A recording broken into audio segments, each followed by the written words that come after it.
Waalaikumsalam warahmatullahi wabarakatuh, Bapak Ibu. Bu Titi, Ya, ya apa kabar Bapak Ibu baik, semua? baik, baik. Ini saya masuk ke lembaga ini ya, Pakti nih. Tapi ya, Ini sudah Pakti. angkatan berapa Bu ini?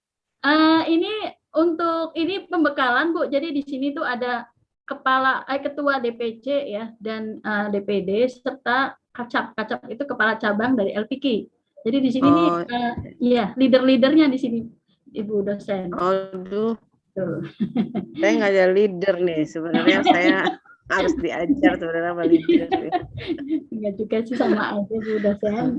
Kami juga Kita di sini Bapak Ibu diskusi ya Bu ya terkait dengan dasar yang saya sampaikan untuk pembekalan ya yang dimaksud oleh panitia ya pada untuk kegiatan ya sebelumnya ini tentang topiknya apa ya Bu ya otot yang ya ini tentang otot ya untuk ya. dasar dari Bapak Ibu melakukan Terapi bekam dry gitu cupping. ya. Ya, dry cupping Bu. Bekam kering ya kita. Dry Jadi mungkin cupping ya, oke. ya, sistem muskuloskeletal itu. Iya, atau sistem muskuloskeletal istilahnya ya. Ya, Baik. baik Bu. Silakan waktu dan tempat kami persilahkan. Iya, baik. Terima kasih atas waktunya Bu Titi, Bapak Ibu semua. Assalamualaikum warahmatullahi wabarakatuh. Waalaikumsalam warahmatullahi wabarakatuh. Ya, Bu Titi ini saya share screen-nya sudah bisa langsung ya? Sudah bisa langsung share screen atau dipandu? Ini saya belum bisa buka nih. Sudah bisa Bu dosen, silakan. Udah saya jadiin host. Ya. Iya. Oh iya boleh, Ibu Sumi ya. Iya Bu dosen. Ibu, sebelumnya saya adalah saya Bu Rogaya, saya dari instansi pendidikan keperawatan ya Bapak Ibu ya, dari Stikes Sismedi. Ya, kami di sini adalah program keperawatan ya, program studi keperawatan ya. Jadi kami punya 2 program studi, S1 keperawatan dan D3 keperawatan.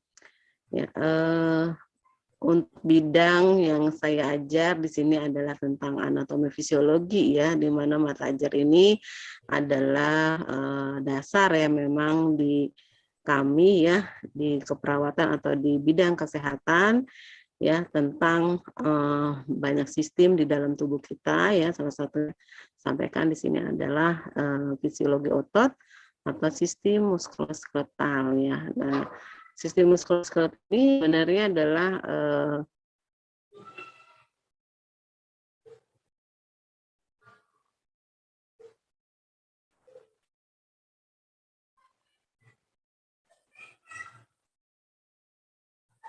Suaranya hilang nggak? Terpental kayaknya Bu. Hilang ya? Oh iya terpental ya. Ya namanya online ya. Jaringannya kayaknya Bu. Iya betul. hilang ya Bu ya, maaf. Ini Oh iya. saya ganti ke ini dulu sebentar, ini biasa ini kalau malam jaringan. Sebentar ya Bapak Ibu ya, saya sampaikan dengan hotspot. Sebentar, belum muncul ya. Ya Bapak Ibu, bahwa sistem muskuloskeletal yang saya sampaikan di sini adalah mata ajar pada anatomi fisiologi, di mana mata ajar sistem muskuloskeletal ini memang dasar ya dalam Bapak Ibu melakukan tadi dry cupping. Nah di samping itu di samping itu memang kita harus paham juga tentang neuromuskular ya terkait dengan bahwa otot itu akan bekerja ya dibarengi dengan sistem neuromuskular yaitu persarafan ya yang harus dipahami. Nah, di sini saya dapat tugas untuk fisiologi tentang otot ya.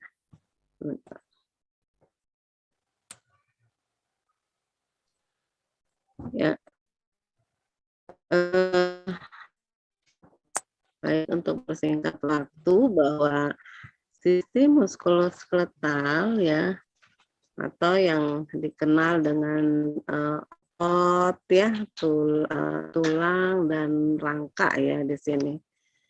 Baik. Ini terdiri dari, kalau dari bahasa ya, itu adalah otot dan tulang ya, skeletal. Dan juga merupakan muskular yang terdiri dari jaringan otot-otot ya dalam tubuh ya, atau yang disebut dengan ilmu miologi ya. Dan juga skeletal atau osteo itu adalah tulang, kerangka dalam tubuh, atau yang disebut dengan ilmu osteologi.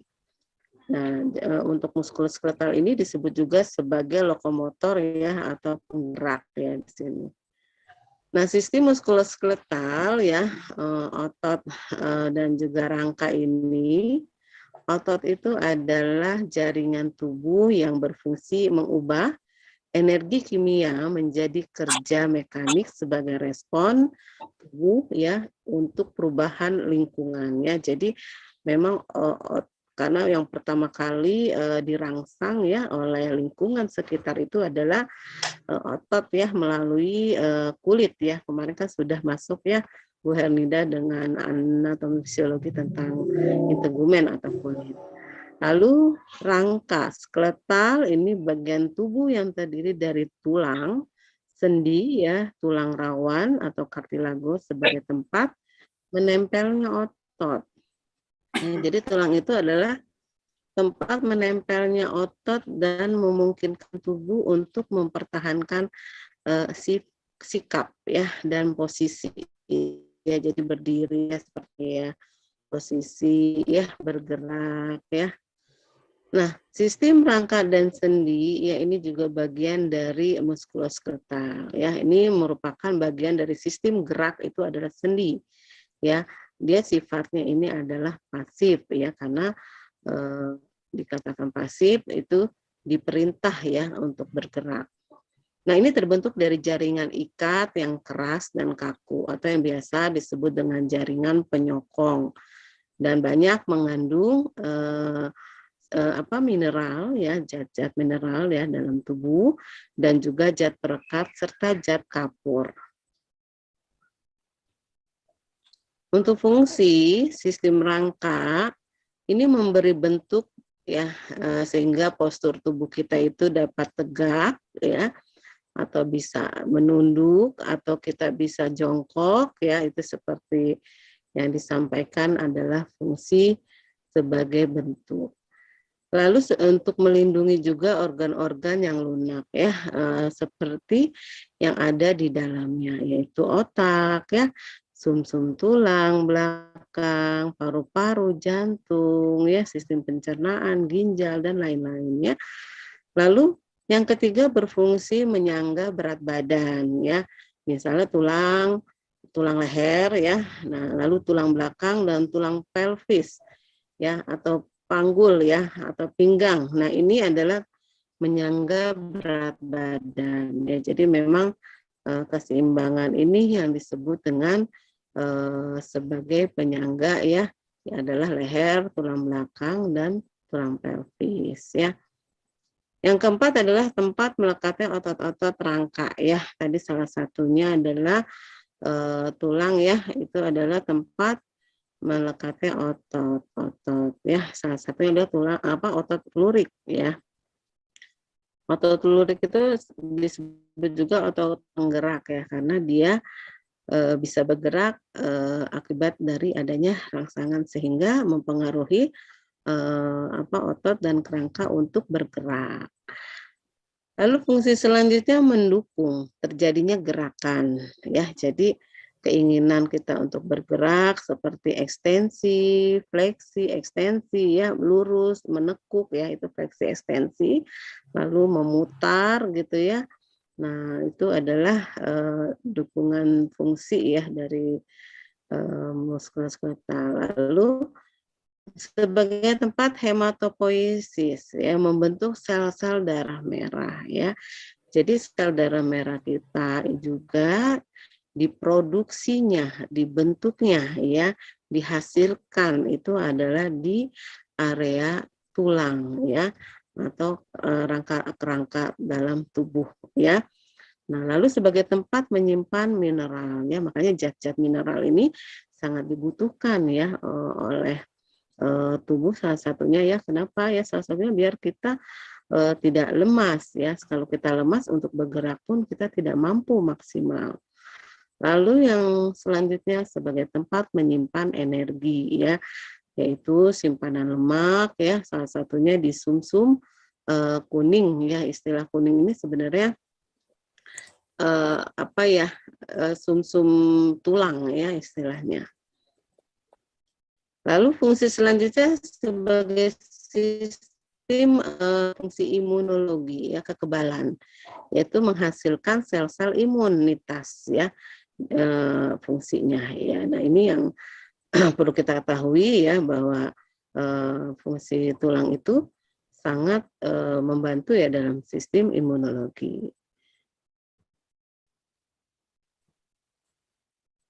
Nah, jenis tulang itu ada secara umum itu ada jaringan penyusun, yaitu tulang rawan dan tulang keras. Lalu bentuknya itu ada bentuk pipa, ya, itu seperti saluran, ya, ada yang disebut bentuk panjang, ya, tulang pendek, ya. Kalau tulang panjang itu biasanya dia disebut dengan epifisis, ya, panjang, ya. Lalu kalau tulang pendek itu adalah ujung-ujung dari tulang panjang. Lalu tulang pipih itu biasa kita temukan pada area tulang skapula, ya, tulang yang ada di pundak, ya. Lalu tulang pneumatika, ya, dan juga tulang sesamoid, ya, tulang panggul. Nah, tadi tulang rawan ini adalah sel-sel tulang rawan itu disebut dengan kondroblas, ya, istilah medisnya, di mana sel ini mengeluarkan matrik yang disebut dengan kondrin, yang lama-kelamaan, ya, ini akan terkurung oleh matriknya sendiri dalam ruangan yang disebut lakuna, ya. Jadi lama-lama dia akan mengeras, ya. Ini di dalam lakuna ini terdapat kondroblas yang sifatnya tidak aktif, ya, atau yang disebut dengan kondrosit, ya, sel tulang rawan.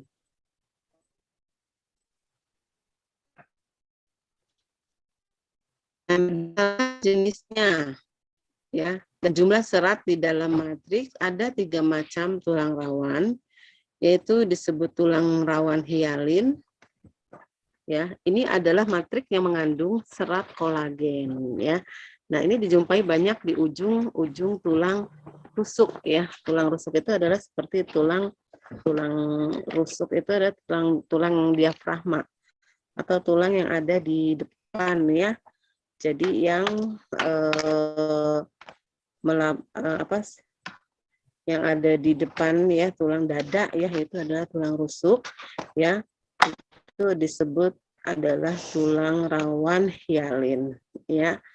Yang kedua, tulang rawan elastin. Ini serupa dengan tulang rawan hialin, tapi dia lebih banyak, ya, seratnya yang mengumpul di dinding lakuna yang mengelilingi kondrosit, ya, atau banyak ditemukan ini di area daun telinga, ya, contohnya, lalu di laring, ya, dan epiglotis, ya, atau pita suara, ya. Nah, yang selanjutnya adalah yang dimaksud dengan tulang rawan adalah fibrokartilago. Ya, ini matriknya tersusun kasar.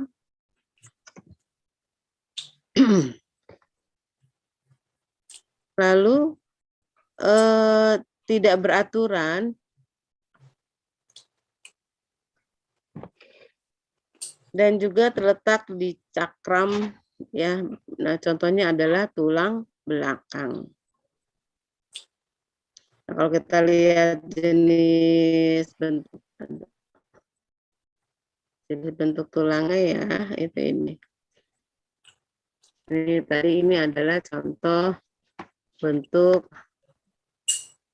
tulang ini ya, ini yang A ada tulang rawan hialin ya, itu seperti ini ya dari gambaran pembesar mikroskopik. Ini tulang rawan elastis ya, yang, atau daun telinga ya. Nah inilah epiglottis, nah, ini tulang belakang ya.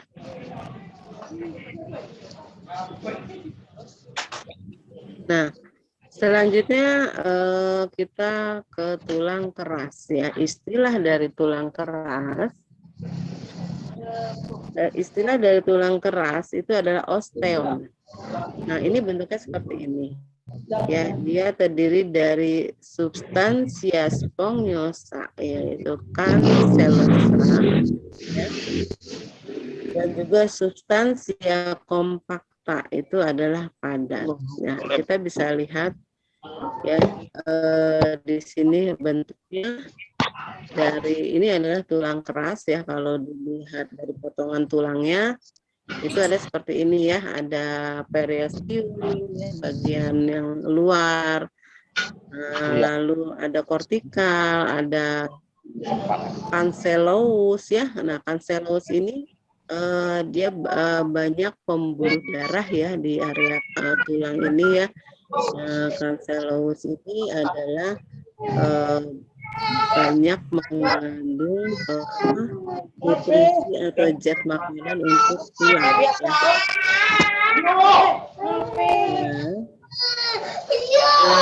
Selanjutnya penyusunan jaringan. Bang, tinggal apa? Semua enggak apa-apa. Sikok garing udah. Biasa. Di mute suara-suaranya, mohon maaf di mute.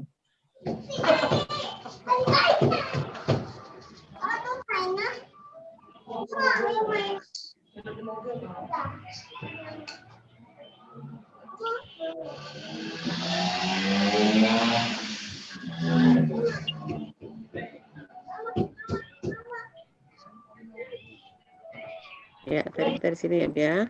Nah, ini penyusunan jaringan tulang keras ya. Ini adalah bentukan jaringan ya. Untuk tulang itu terdiri dari sel-sel tulang, yaitu ada sel osteoprogenitor, lalu osteoblast, osteosit, dan osteoklas ya. Lalu ada matriks. Matriks itu mengandung unsur anorganik, terutama adalah kalsium fosfat. Nah, kalau kita lihat di sini adalah bentuk dari ya tadi ya sel-sel tulang, yaitu sel kondroblast ya dan kondrosit. Fungsinya adalah ya dia ini nanti akan disebut juga dalam pembentukan ya tulang kartilago ya, jadi tulang rawan ya. Lalu yang kedua tipe osteoblast, ini adalah tulang muda ya, dia untuk perkembangannya itu masih ya masih memerlukan waktu ya untuk menjadi tulang ya. Nah makanya dia memerlukan ya tadi ya matrik yang mengandung unsur-unsur anorganik ya. Jadi di sini dia banyak harus mengkonsumsi kalsium fosfat ya untuk pembentukan tulang. Lalu osteosit ya, ini adalah yang dikatakan dengan tulang yang sudah matur ya, dan juga di sini merupakan sudah terbentuk ya terhadap struktur tulang ya. Nah lalu kalau osteoklas ini adalah sel ya di mana tulang ini ya dia akan mengalami proses pembaharuan kembali ya. Nah jadi prosesnya seperti itu. Nah ini adalah bentuk dari perjalanan ya pembentukan tulangnya. Tadi yang pertama adalah osteogenic cell ya, lalu menjadi form bone matrix ya, jadi sudah mulai terlihat ya ini adalah bentuk tulangnya, lalu mulai banyak mengandung jaringan ya, lalu terbentuk ya tulang ya, mengalami ya selalu proses diabsorpsi ya, dan dia mengalami reabsorpsi ya, absorpsi dan reabsorpsi ya. Jadi penyerapan ya, dan juga penyerapan tulang ya itu diabsorpsi, dan dia juga perlu ya dilakukan reabsorpsi ya.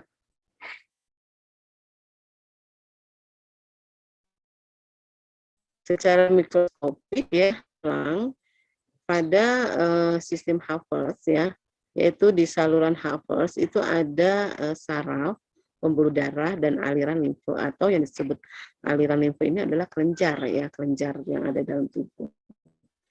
Lalu di sini juga ada lamela ya, lem tulang yang tersusun konsentris ya. Nah, lalu selanjutnya lempeng tulang yang tersusun konsentris ya, itu lamela. Lalu lakuna adalah ruangan kecil yang terdapat di antara lempengan-lempengan yang mengandung sel tulang ya. Selanjutnya kanalikuli ini memancar di antara lakuna dan tempat disfungsi makanan sampai ke osteon. Kalau kita melihat dari mikroskopik tulang, ini bentuknya ya seperti ini Bapak Ibu.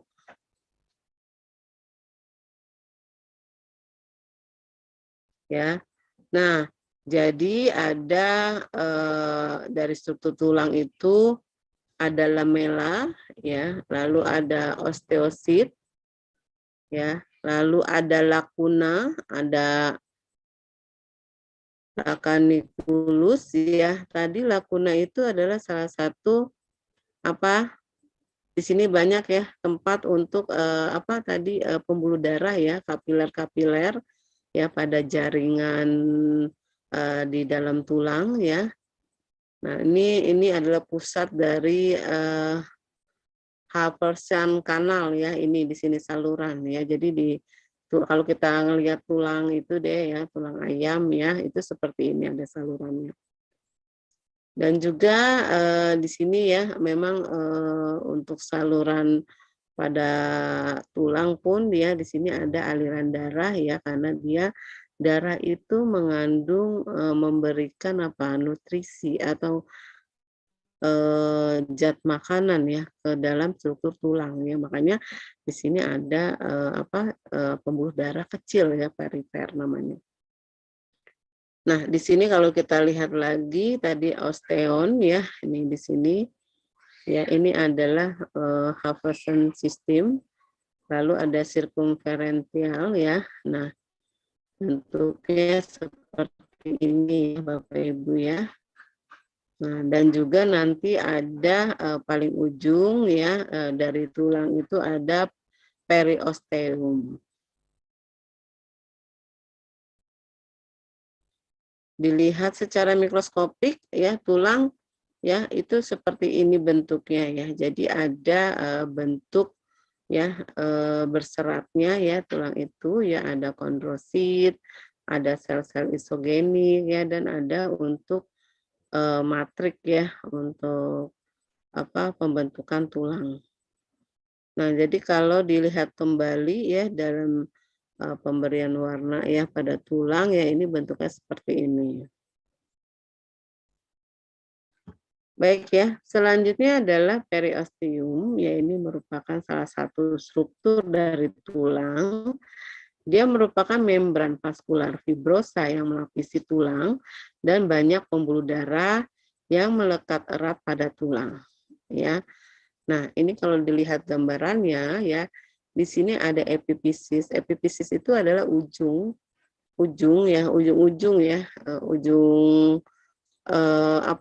tulang panjang ya, ini adalah epifisis ya, sepanjang tulang ya, ini adalah epifisis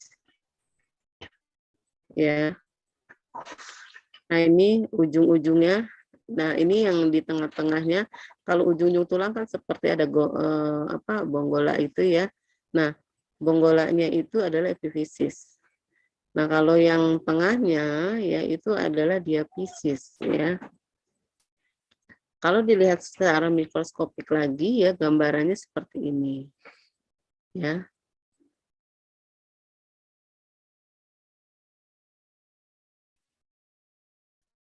Oke, selanjutnya pertumbuhan tulang. Membran periosteum yang berasal dari perikondrium tulang rawan yang merupakan pusat osifikasi, yaitu pusat untuk pembentukan tulang ya. Pada tulang yang sedang tumbuh itu terdiri atas batang, tadi yang batang yang saya sampaikan itu adalah tulang yang panjang, sedangkan kedua ujungnya kanan kiri tulang itu adalah epis ya. Nah, ini adalah bentuk dari penjelasan ya pertumbuhan dari tulang ya untuk usia 2 bulan ya itu seperti ini bentuk tulang, lalu 2 sampai 3 bulan ya sudah mulai terlihat ada pembuluh darah ya. Lalu ini selanjutnya usia anak ya, ini sudah mulai ya terlihat ya untuk tempat saluran tulang ya, spongy bone ya. Lalu ini adalah untuk tulang saya, ini bentuknya sudah komplit ya, jadi banyak pembuluh darah ya. Nah, ini diperjelas lagi ya untuk patahan dari tulang itu sendiri ya. Tadi ujung-ujungnya itu adalah epifisis ya. Kanan kiri ini adalah epifisis, lalu diafisis itu adalah bagian tengah dan dia panjang ya. Nah, jadi sebelum ke epifisis itu ada metafisis ya. Metafisis ya baru epifisis ya. Nah, kalau dikupas lagi bentuknya ada di diafisis itu ada compact bone ya, ada medulanya ya, dan ada endosteum dan juga ada sumsum tulang ya, yellow marrow. Nah, sekarang tulang berdasarkan bentuknya ya. Dalam menentukan ya sistem kerangka ya tulang ya, di sini kita perlu paham terhadap yang dikatakan tulang panjang disebut dengan tulang itu osa ya, osa atau os ya. Itu adalah tulang longa ya yang ukuran panjangnya terbesar ya.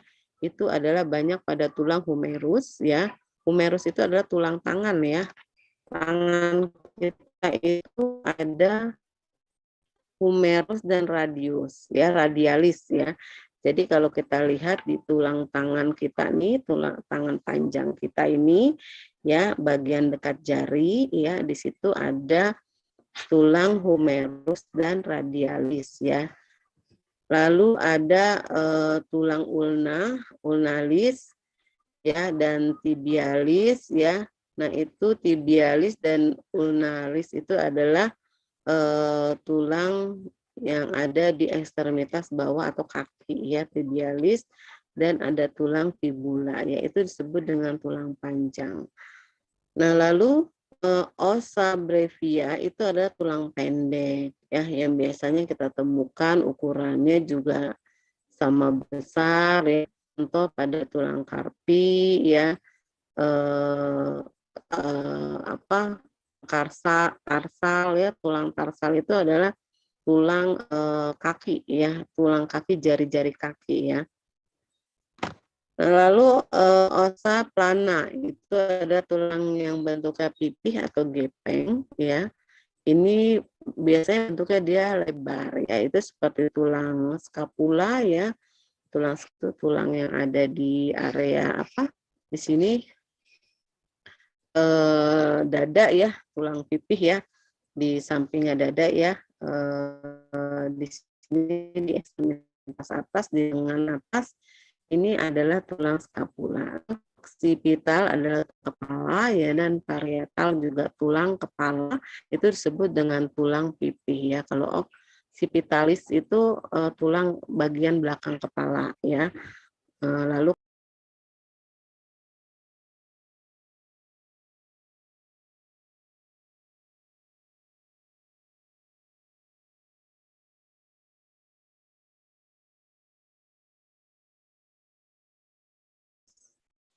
ya.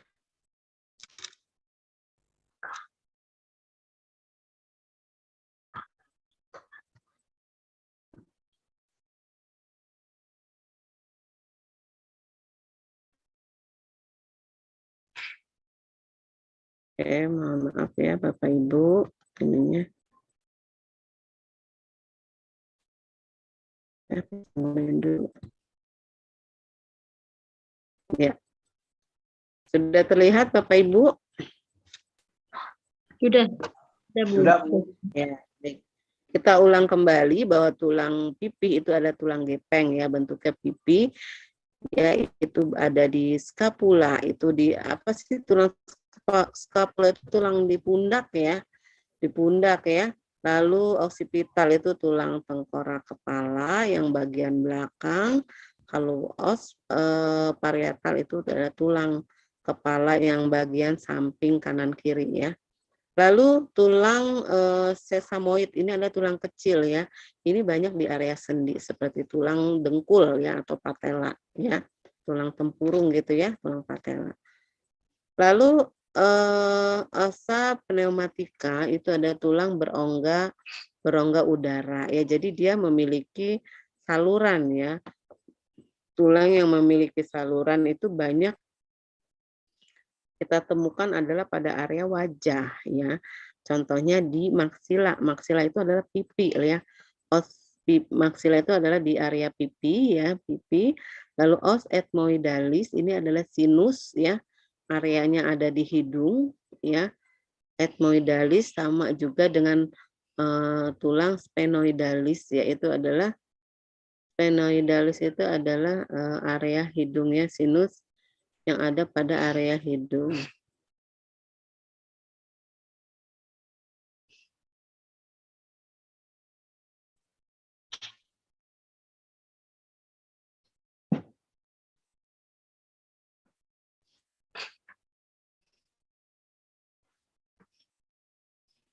Ya, selanjutnya ini adalah yang tadi disampaikan ya.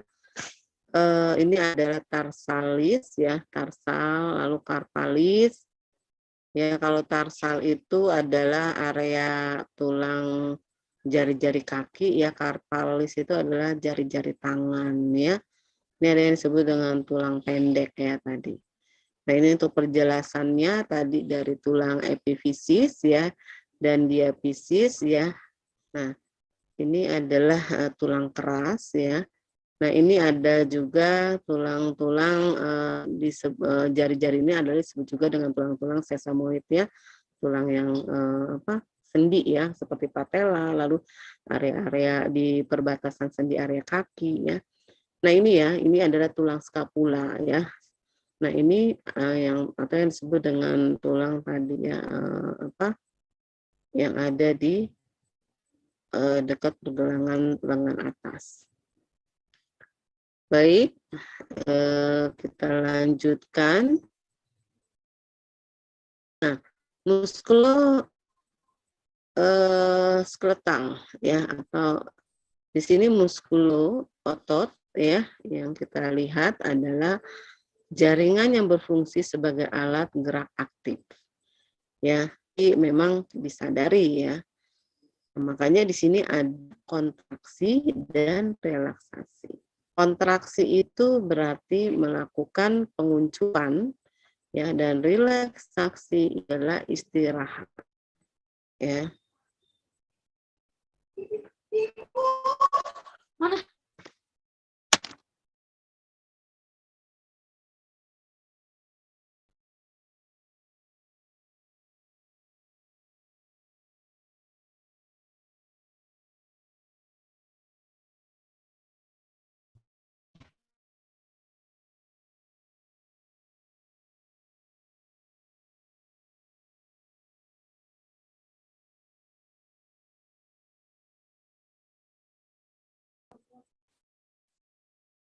Ya.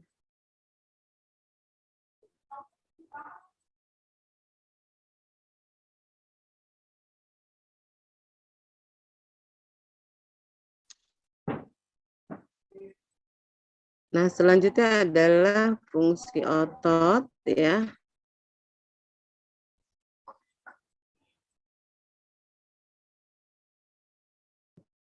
Kembali di sini ya. Sekarang otot, ya ini dia melakukan kontraksi dan relaksasi. Nah, dari gambarannya untuk otot ini ada otot bicep, ya. Ini ada di area lengan, lalu ada otot tricep, ya. Jadi bentuk kalau dilihat lebih mikroskopik, ya, ini ada berkas rambut otot, ya. Ini adalah fibrosa, ya, pembungkus otot ini.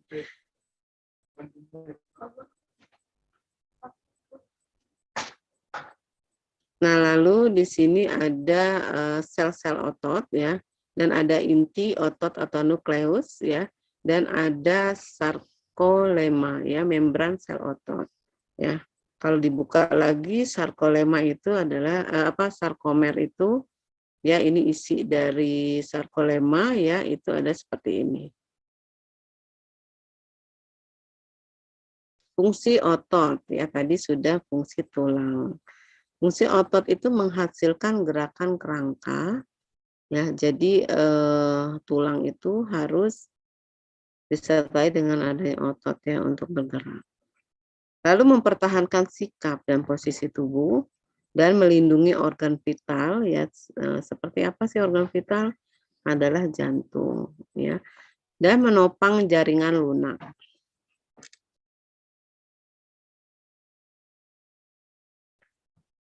Baik, otot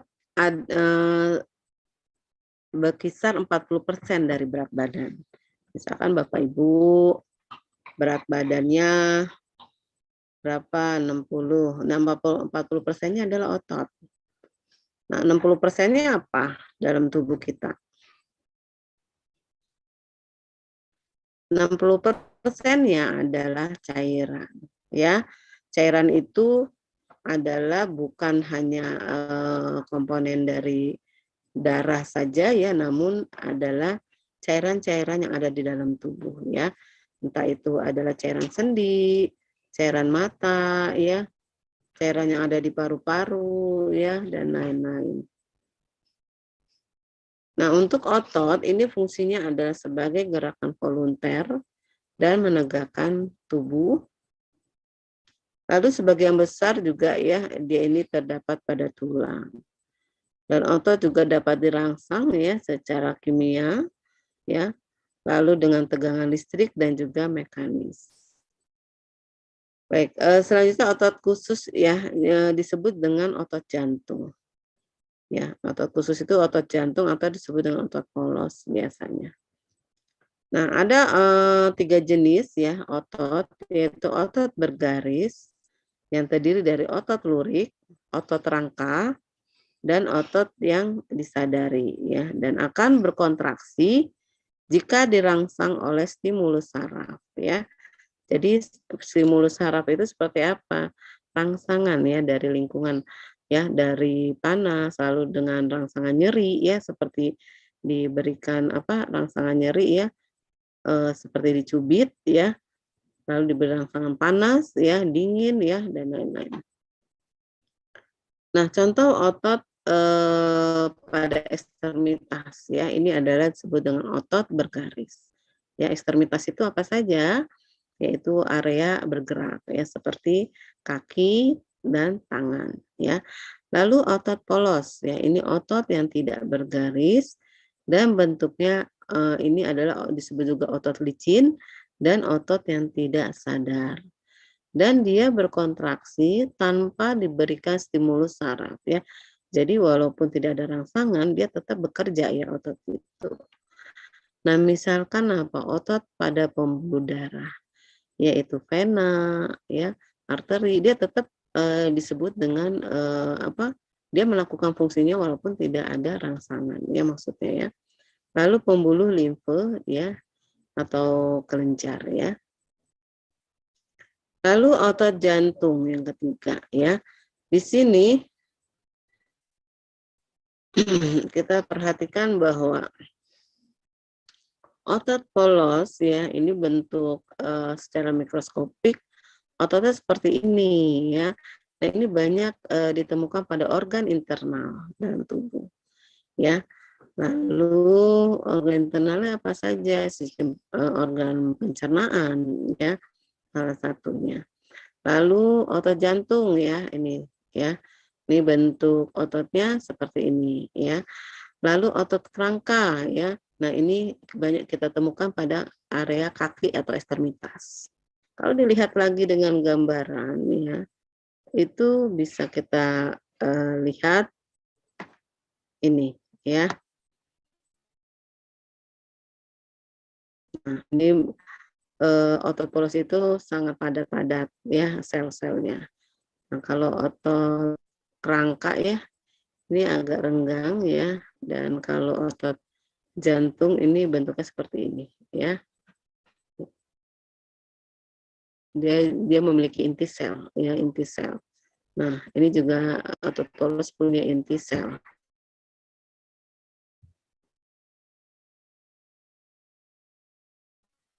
Baik, selanjutnya. Apa perbedaan antara tadi ya otot lurik, otot polos dan otot jantung? Ya, lihat adalah perbedaan bentuk. Otot lurik itu agak panjang lalu silindris ya. Kalau otot polos bentuknya ya seperti gelendong ya, dan juga ujungnya itu meruncing ya. Lalu kalau otot jantung panjang dan silindris dan dia bercabang ya. Nah, untuk jumlah inti sel kalau otot lurik banyak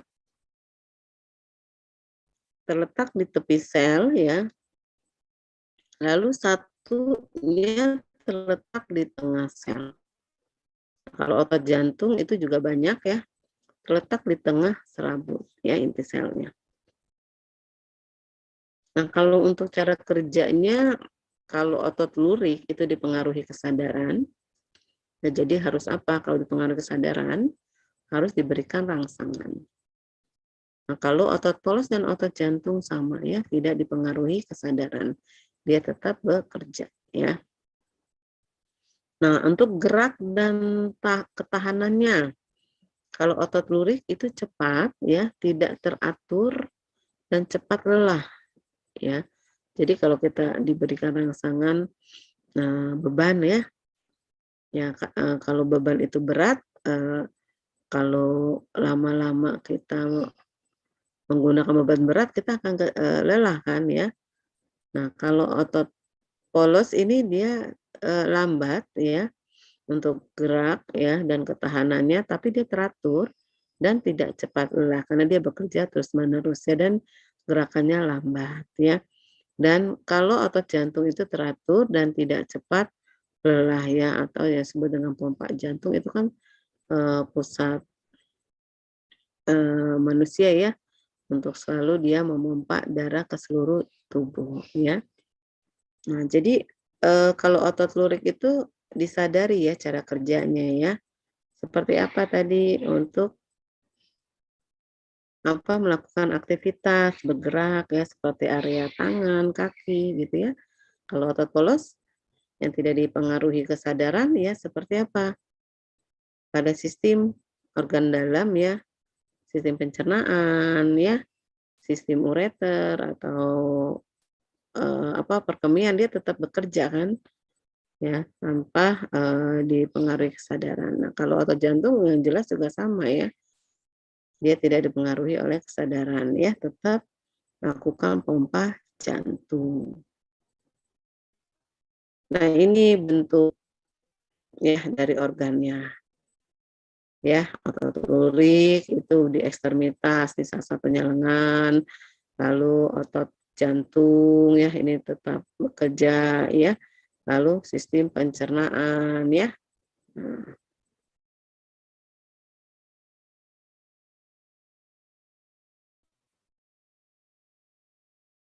Baik, dilanjutkan otot polos ya penjelasannya. Tadi ya berbentuk gelondong, memanjang ya, jumlah inti selnya 1 ya, dan bekerjanya involuter ya, di luar kehendak dan dipengaruhi oleh saraf otonom ya, saraf pusat. Berarti apa? Otak ya. Dan kecepatannya kontraksinya lambat dan mampu berkontraksi lama dan tidak cepat lelah. Ya. Lalu selanjutnya dia terdapat pada dinding penyusun organ-organ tubuh bagian dalam, contohnya saluran pernapasan, saluran pencernaan ya. Nah, ini ya contohnya saluran reproduksi, lalu pembuluh darah dan getah bening ya. Jadi memang dia terus-menerus ya. Nah, otot rangka lurik ini bentuk silinder dengan garis gelap terang dan melekat pada rangka, bekerja secara sadar dengan perintah otak ya, itu volunteer, cepat dan mudah lelah ya. Dan bentuknya panjang dan memiliki banyak inti sel ya. Mempunyai pigmen mioglobin. Pigmen itu apa? Memberikan warna ya. Pemberi warna ya. Jadi apa? Kalau misalkan sering digerakkan ya, lalu kena rangsangan dari lingkungan seperti panas, dia akan berubah warna ya, menjadi apa? Kemerahan ya kulitnya, lalu hitam ya. Dan kalau inti sel yang berada di tepi ya, ini inti selnya beradanya di tepi ya. Nah, kalau otot jantung ini tadi ya berbentuk silindris ya, terletak pada jantung dan ada satu sel yang berada di tengah dan memiliki percabangan ya, banyak cabangnya dan bekerjanya tanpa kesadaran, involuntar dan terus-menerus bekerja untuk dan tidak butuh istirahat ya, jantung. Nah, ini 3 tipe jaringan. Nah, kalau dilihat tadi secara makroskopiknya ya, seperti ini. Baik, selanjutnya adalah fascia. Ya, fascia itu adalah jaringan yang membungkus dan mengikat jaringan lunak, dan ada fascia perifer yang terdapat di bawah kulit dan profunda. Fungsinya dia mengelilingi otot ya, menyediakan tempat tambahan otot dan memungkinkan struktur bergerak satu sama lain dan menyediakan tempat pembuluh darah dan saraf ya.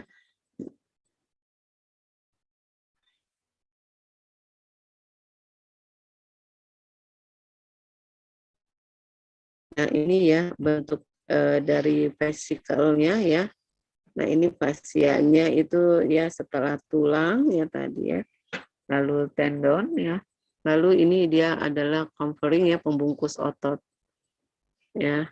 Nah, lalu ini ada epimysium, perimysium ya. Nah, ini adalah bagian-bagian dari struktur dari apa? Otot ya sampai ke tulang. Nah.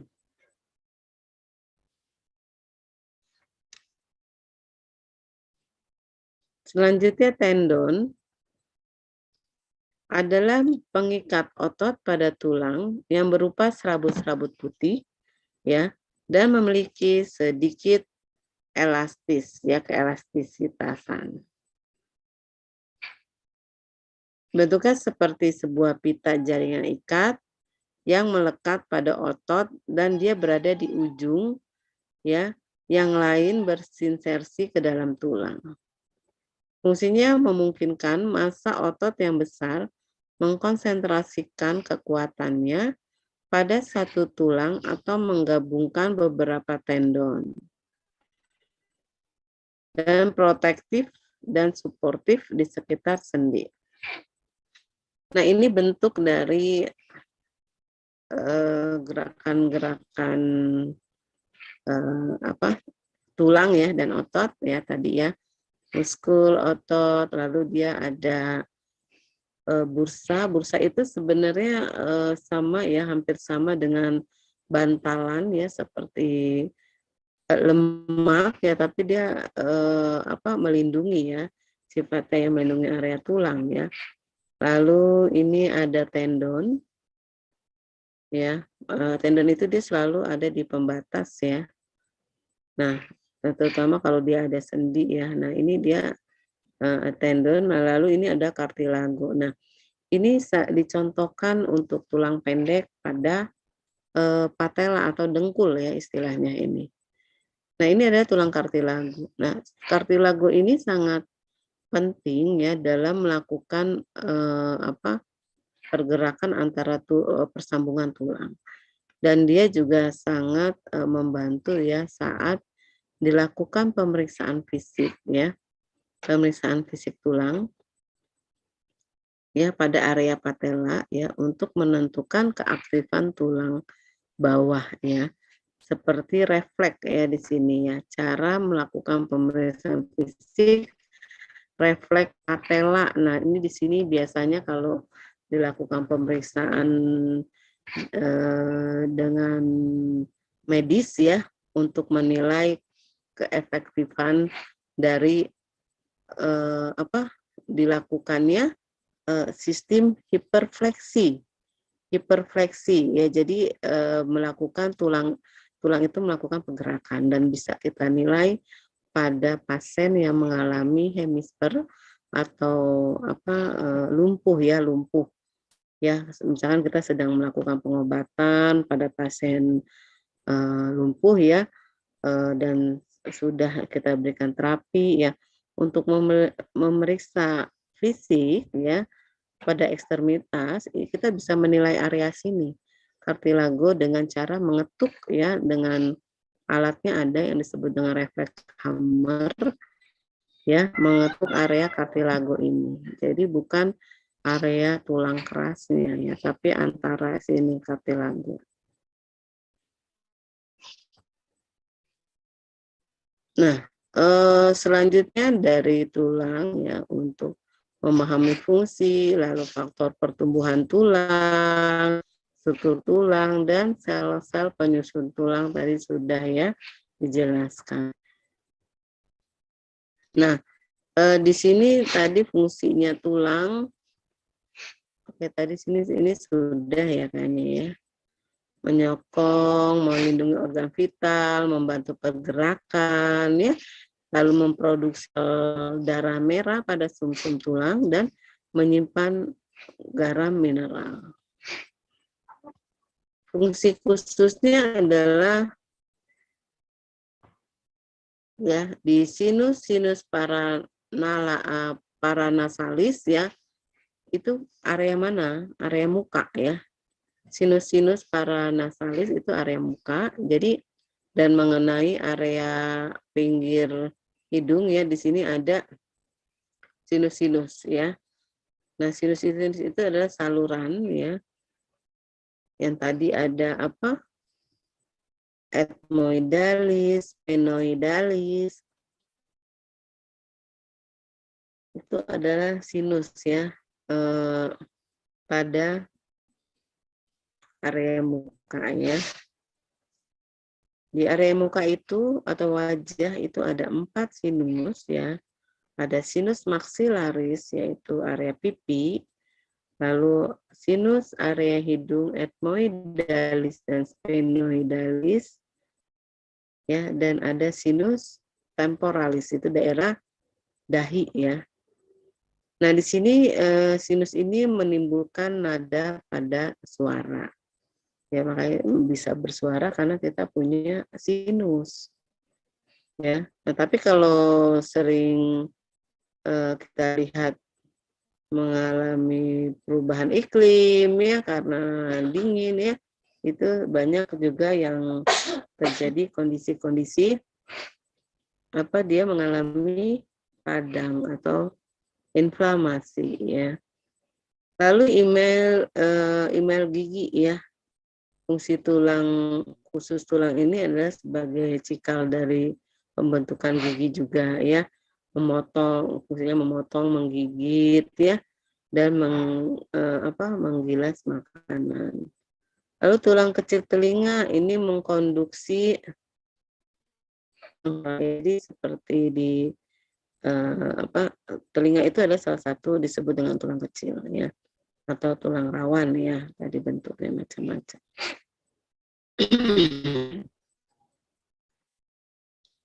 Pada panggul wanita ini membutuhkan proses, kalau pada panggul wanita ya khusus tulang itu adalah membantu proses partus ya, makanya di sini disampaikan panggul juga mempengaruhi proses jalan lahir ya dari janin yang akan dikeluarkan. Jadi kalau panggulnya itu sempit, kemungkinan mempengaruhi kesulitan melahirkan ya, sehingga dianjurkan untuk biasanya sesar ya. Kalau dia panggulnya itu bagus ya, dia bisa membantu wanita untuk proses melahirkan atau proses partus.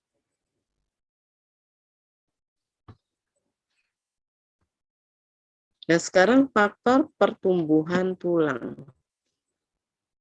Ya, sekarang apa saja ya faktor pertumbuhan tulang?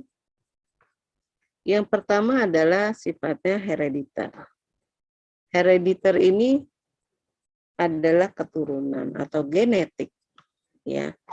Jadi kalau dikatakan pertumbuhan tulang itu ya dipengaruhi oleh genetik ya. Selain itu juga karena makanan, nutrisi, dan yang mengandung zat-zat gizi ya. Jadi kalau misalkan herediternya itu ya banyaknya standar lah ya, nggak tinggi gitu ya. Tapi kalau makanannya dia kandungannya bagus, kalsium fosfatnya ya insya Allah juga mempengaruhi pertumbuhan tulangnya lebih bagus. Lalu faktor endokrin, hormon ya, faktor hormon ya juga mempengaruhi ya. Salah satunya hormon apa? Pertumbuhan atau growth hormone. Di tubuh kita itu kita punya hormon pada area anterior dan posterior. Pada area anterior itu adalah salah satunya growth hormone ya. Dia ini adalah menghasilkan hormon pertumbuhan pada manusia. Lalu faktor persarafan juga ya. Ya, ini sangat berpengaruh juga ya terhadap persarafan, itu adalah memberikan rangsangan ya terhadap anggota gerak. Lalu faktor mekanis ya, dan juga yang berpengaruh terhadap faktor kalau dia sering sakit-sakitan ya, sakit-sakitan, sering banyak diberikan konsumsi obat ya. Nah, ini juga bisa berpengaruh terhadap proses pertumbuhan untuk tulang ya.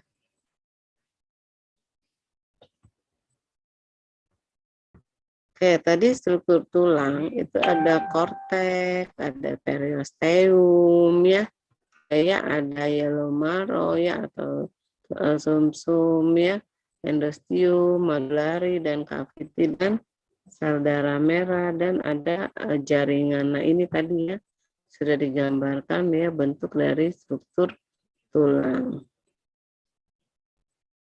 Nah, ini diperjelas lagi ya bahwa bentuk-bentuk dari tulang panjang ya.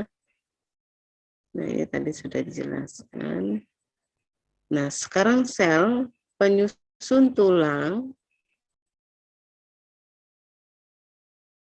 Tadi ada osteoblast, menghasilkan jaringan osteosit dan mengekresikan ya, mengeluarkan ya enzim atau fosfatase ya.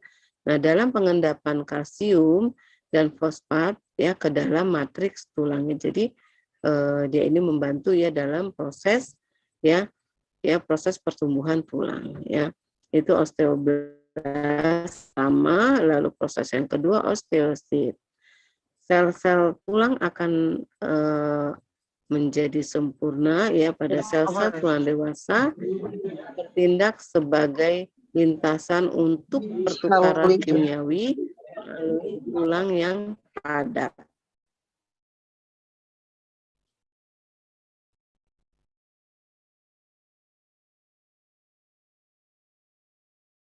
Nah, selanjutnya osteoklas. Ini ada sel-sel yang dapat mengabsorpsi atau adalah menyerap ya komponen mineral yang ada dalam tubuh ya yang dikonsumsi dan juga matrik tulang ya. Nah, sel-sel ini menghasilkan enzim proteolitik yang memecah matrik menjadi mineral tulang ya sehingga menjadi tulang kalsium fosfat terlepas ke dalam darah ya, makanya komponen mineral ini ya itu dibawa ke aliran darah ya sehingga bisa diserap ke dalam sel-sel tulang ya. Nah, secara fisiologi sel-sel tulang ya tadi ya apa sih yang dikatakan matrik tulang ya, ini adalah matrik tulang yaitu jaringan-jaringannya. Lalu osteoblas ya ini nih. Ini osteoblas itu adalah awal pertama pembentukan tulang, membangun tulang dengan membentuk kolagen tipe 1 dan proteoglikan ya sebagai matrik tulang atau jaringan osteoid melalui suatu proses yang disebut dengan osifikasi ya. Lalu osteosit adalah sel-sel tulang dewasa yang bertindak sebagai suatu lintasan untuk pertukaran kimiawi melalui tulang yang padat. Ya, lalu osteoklas, sel-selnya sudah mulai besar ya, nih seperti ini. Ya, dan juga berinti banyak ya, memungkinkan mineral dan matriks tulang itu dapat diserap dengan sempurna ya. Nah, ini tadi adalah struktur otot rangka ya. Nah, tadi tendon, ini hampir semua otot rangka ini menempel pada tulang. Tendon ini jaringan ikat fibrosa ya. Nah, dia itu tidak elastis ya. Tapi dia tebal dan berwarna putih dan menghubungkan otot rangka dengan tulang ya. Nah, ini tendonnya. Jadi memang tendon ini sebenarnya pembatas ya. Nah, seperti ini.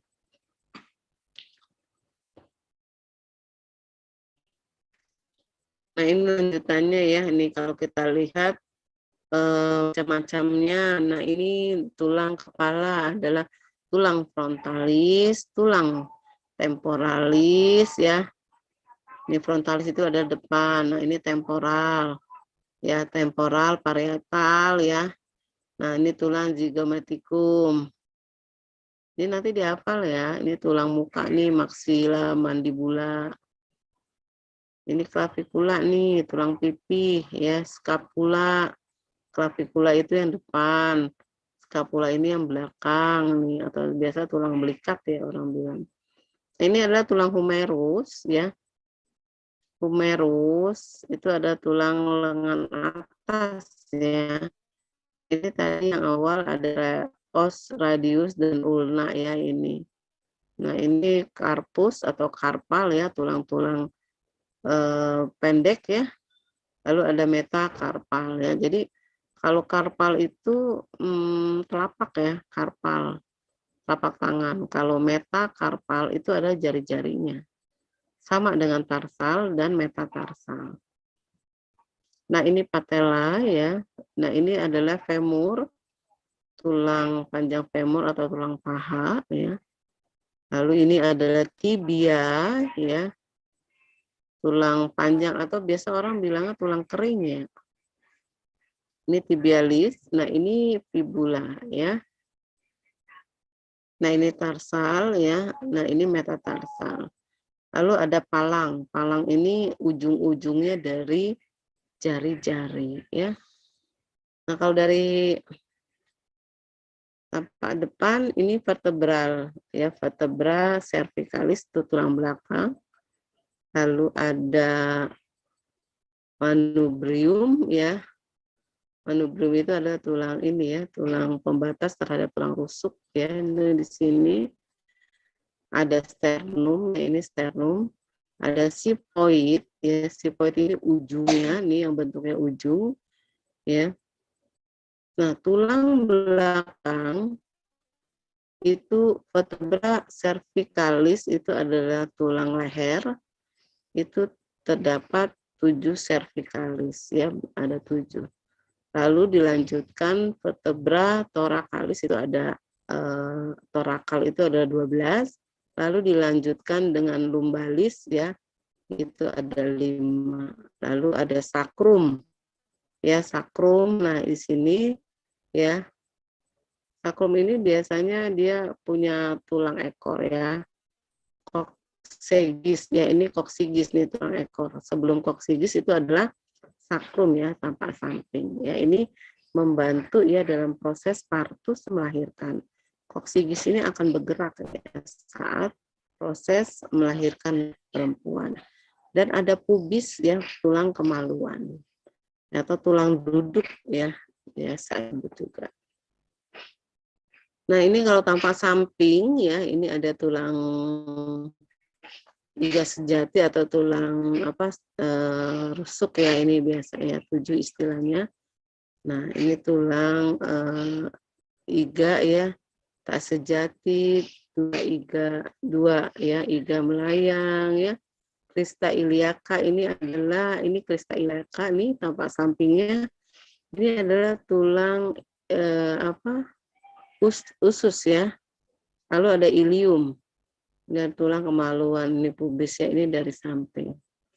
Nah, ini biasanya saat nanti melakukan injeksi atau melakukan suntik ya, banyak ya, misalnya suntik KB itu ya. Nah, ini dia menentukannya dari tulang sini, dari tulang usus. Ya, ini kan kalau kita dari samping ini ada jendolan ya, kayak batas dari crista iliaca anterior dan superior ya namanya ya. Nah, ini kita pemeriksaannya, lalu kita suntikkan ototnya. Nah, ini proses untuk KB suntik biasanya. Baik, sistem skeletal ini dibentuk oleh sebanyak 206 buah tulang yang terbagi dalam 2 bagian ya. Itu ada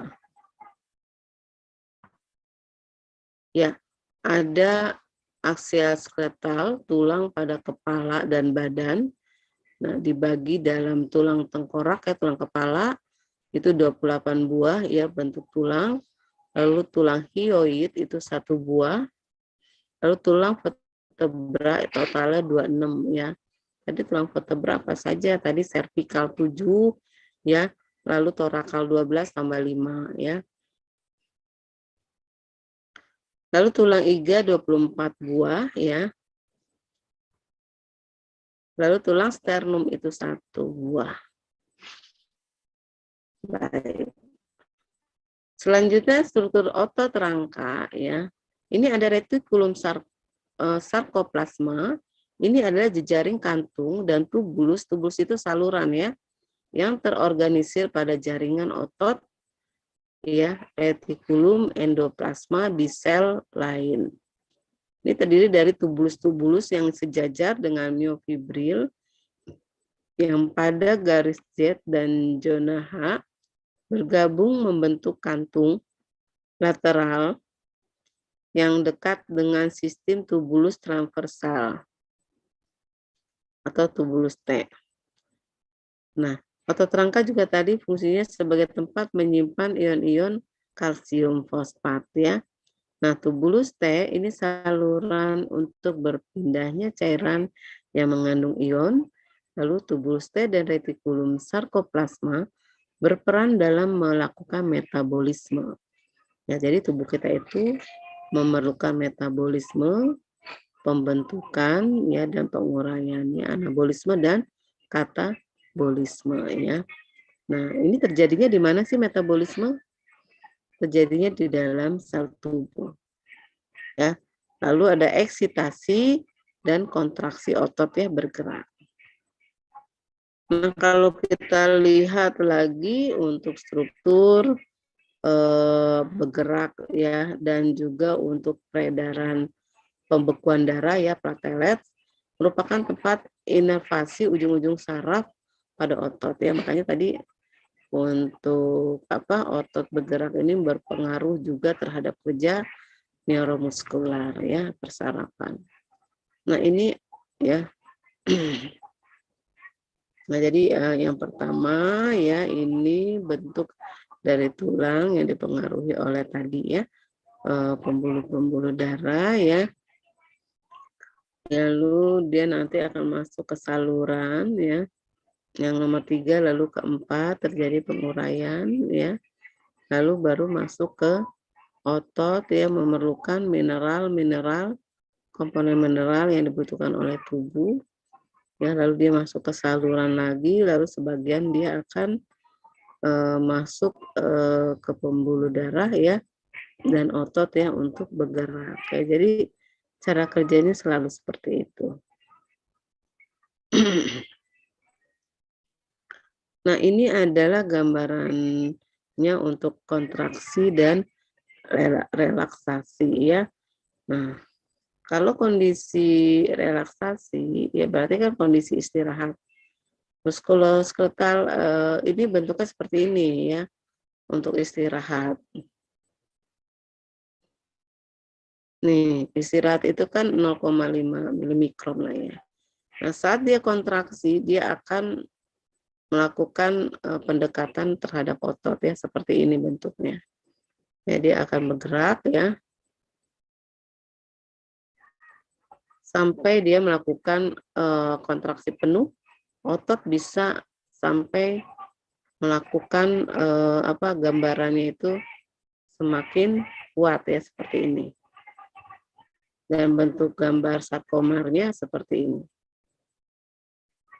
Ya, nah jadi ini adalah kemaksimalan yang apabila dilakukan kontraksi otot.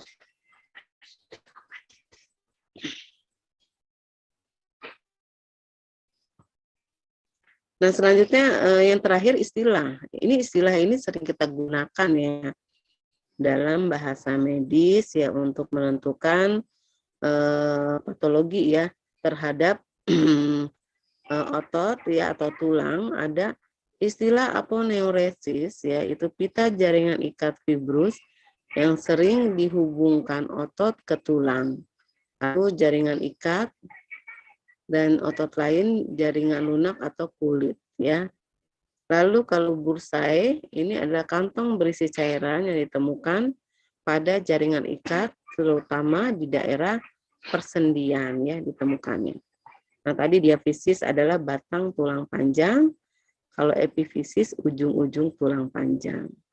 Lalu ada istilah efusi ya, pada tulang itu adalah kelebihan cairan yang terjadi pada tulang. Lalu endosteum adalah lapisan rongga sumsum tulang ya, lapisan rongga sumsum tulang ya yang berongga. Lalu epimysium adalah jaringan fibrus yang menutup, menyokong dan memisahkan otot. Selanjutnya fasikulasi adalah kedutan otot secara involunter. Jadi kalau kita perhatikan diberikan rangsangan jarum ya, itu otot sering mengalami kedutannya tanpa kita sadari, tapi ini biasanya ada alatnya ya untuk menentukan berapa besaran otot yang melakukan gerakan atau kedutan. Lalu fasikul, kelompok sel otot yang paralel ya. Lalu flaksid ya, tidak ada tonus otot. Ya, ini banyak kita temukan pada pasien-pasien yang mengalami kelemahan otot ya, flaksid.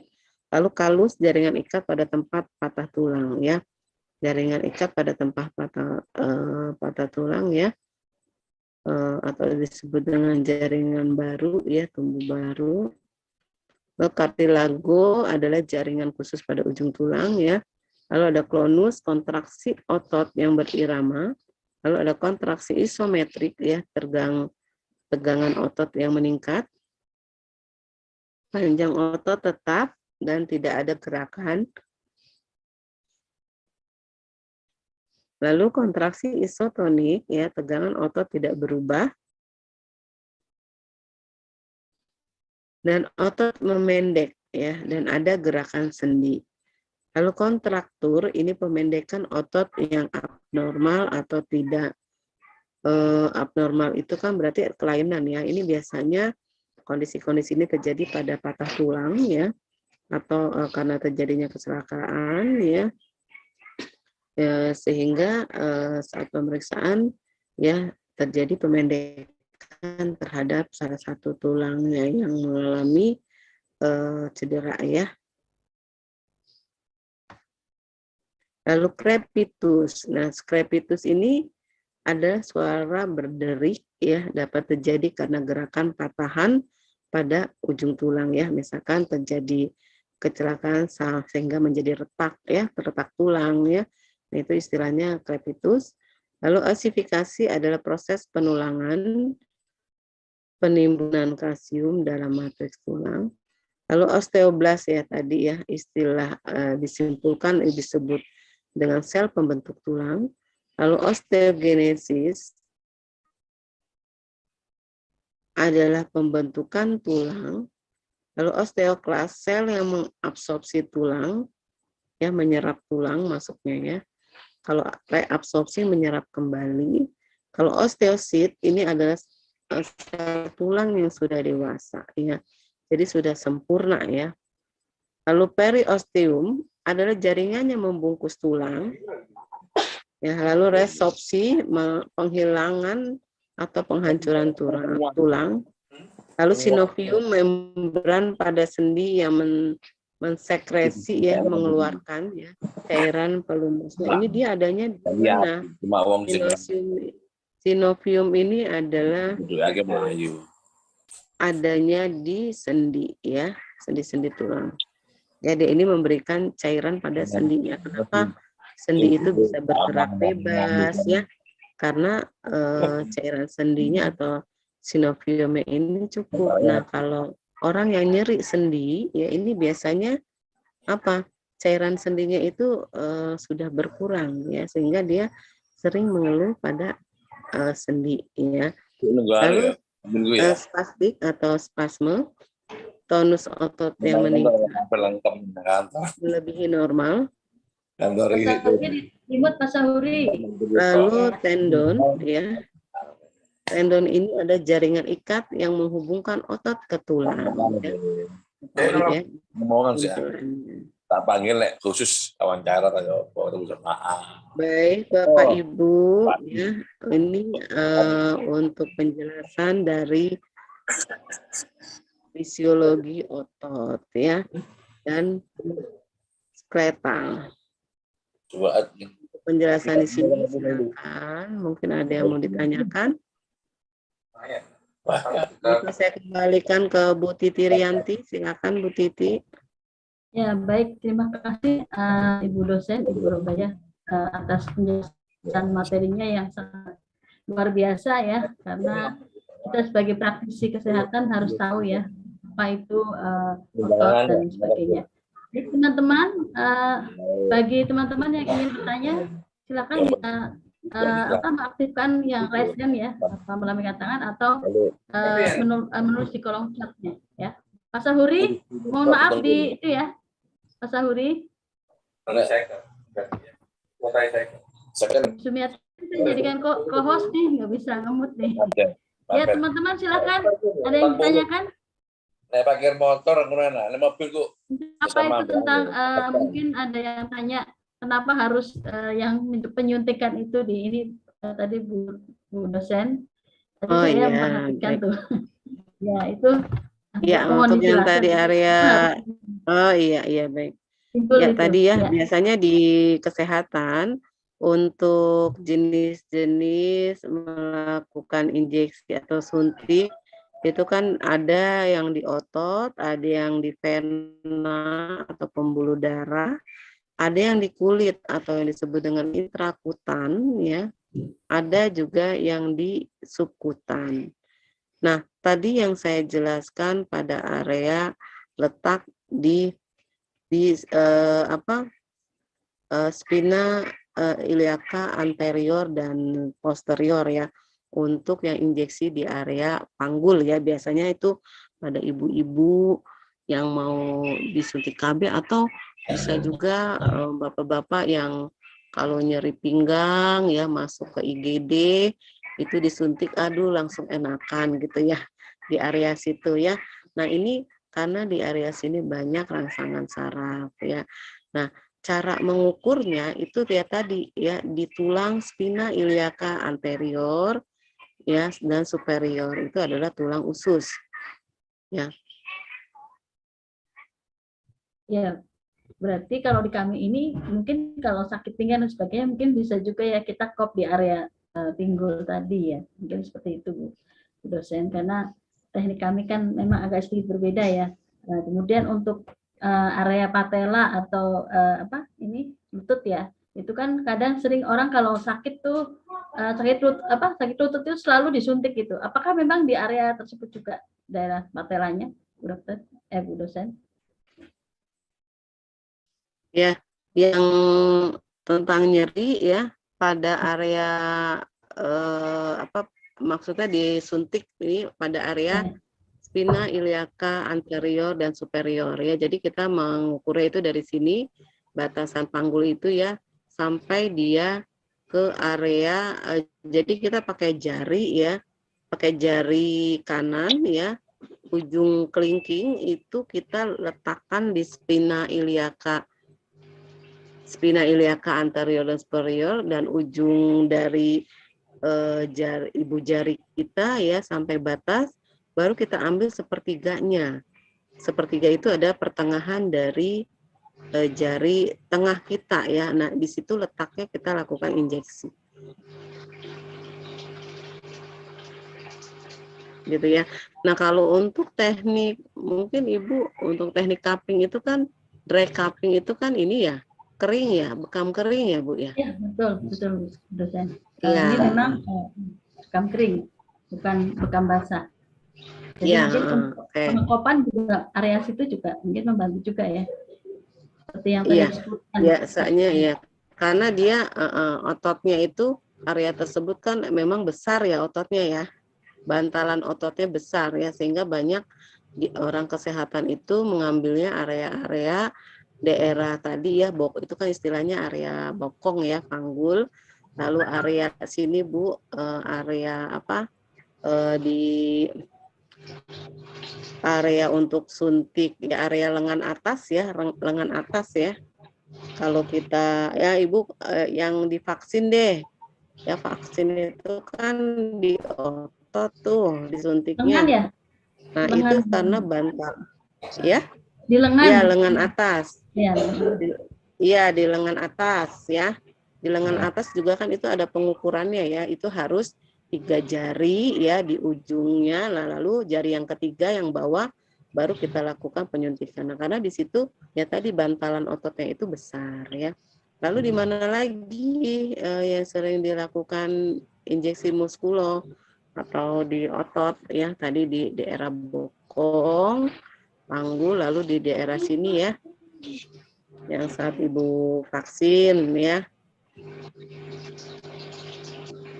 namanya otot deltoid ya, deltoid ya, ini di sini lengan atas ya. Secara umum dua itu ya, yang sama di ini Bu, paha di anterior ya, anterior dari sepertiga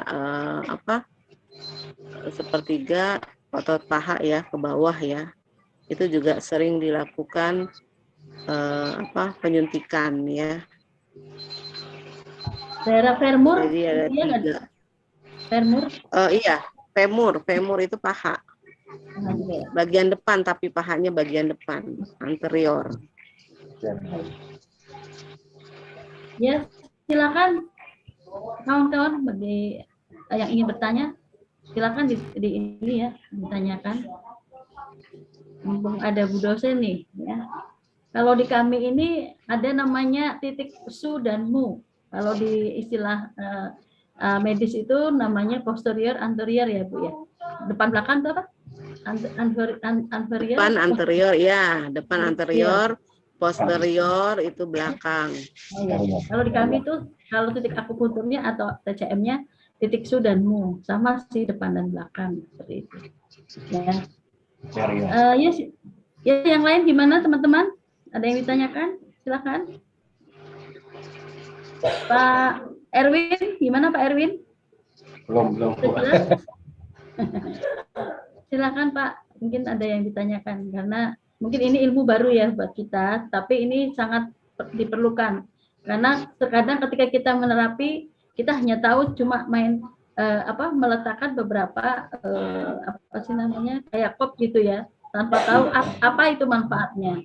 Nah di sini nanti ada keterkaitan ya antara peletakan kop itu, ya. Tanya Bu. Ya boleh. Oh Pak Idris, silakan Pak Idris. Kalau nggak salah Bu Dokter, ya Bu dosen. Kalau nggak salah ada istilah otot sobek ya Bu ya. Halo. Halo Bu Rogaya, mana Bu dosennya? Terpental ya? Tampaknya ini terpental nih Pak Idris. Nanti kita tunggu ini ya. Ya nanti teman-teman di sini ya proaktif ya, jangan hanya tahu saja gitu. Mungkin ada kasus di lapangan ya, nanti kita bisa tanyakan ya. Karena belajar anatomi fisiologi ini sangat mengasihkan loh ya. Ini Pak Idris juga udah belajar ya, Pak Mariadi juga, Pak Amran, Mas Sumedi ya sudah belajar. Jadi silahkan kalau memang belum paham bisa ditanyakan ya. Karena untuk untuk kita ya TKP itu yang utama adalah kita harus belajar tentang apa itu anatomi khususnya untuk yang berhubungan dengan otot ya atau sistem muskel ya, muskel itu otot, muskuloskeletal ya seperti itu. Kemudian kemarin belajar tentang turgor atau kulit ya. Itu. Nah ini silakan Bu dosen, ini baru masuk nih. Kayaknya Bu, ya. terpental. Ini lagi ya. Maaf. Ya, Pak Idris, silakan diulang lagi Pak Idris. Ya Bu dosen mau tanya tentang otot. Itu kalau nggak salah ada istilah otot yang robek atau sobek ya.